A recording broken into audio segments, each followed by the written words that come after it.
whatever you guys are saying is what I have written as my points as well. So literally I've written doing what you're good at, what he already said. So तपाईमा के खूबी छ त्यही नै दुनियाँलाई दिने हो. You don't need to be anyone else but yourself. मैले त्यहाँ पढेन है. It looks like your handwriting though. It's your handwriting. Guys, no one can read my handwriting, not even my teachers.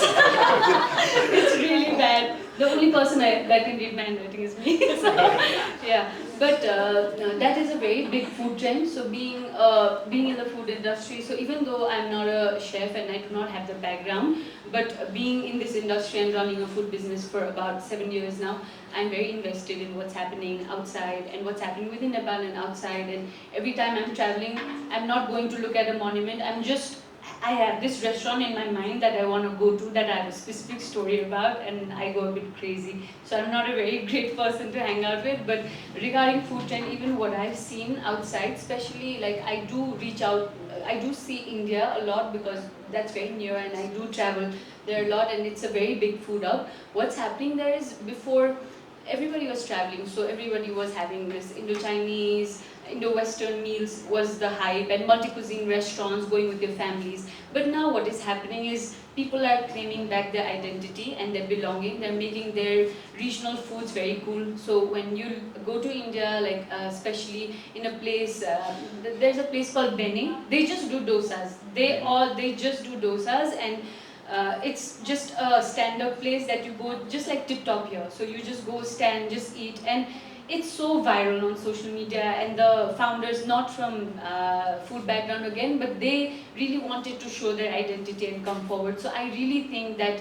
even Chef is a very good example. I was also telling him that thank you for bringing your cuisine to us. I just went there lately and it was really nice. So that is, I think, a very big food trend. And I think especially with this audience who are just starting out or maybe trying to, we do not really have to look at the big multi-cuisine or multicultural places. We can just start with what you're good at. That could be your amako recipe of a bara or some achar, you know.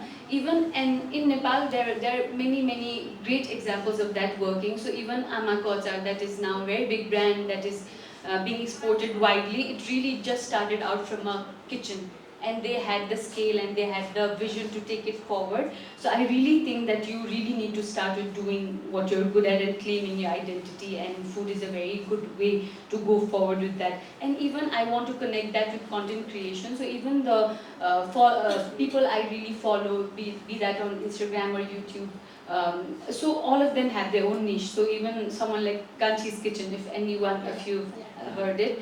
So they are doing what they're good at and the views are like 5 million, 6 million. So I think that is a food trend that is really capturing the attention. And when it comes to doing your personal brand or your business brand, you really have to identify what is it. So if you're going for a business, people don't really have to know me to know Sweet Fix. So that is why a lot of even my own network does not really know that it's my business, because we put our business and product first. But if you're looking into being the person behind it, it's really important for you to work on yourself and work on your brand, your personal brand, and put it out there on social media. So I hope that answers your question. Yeah.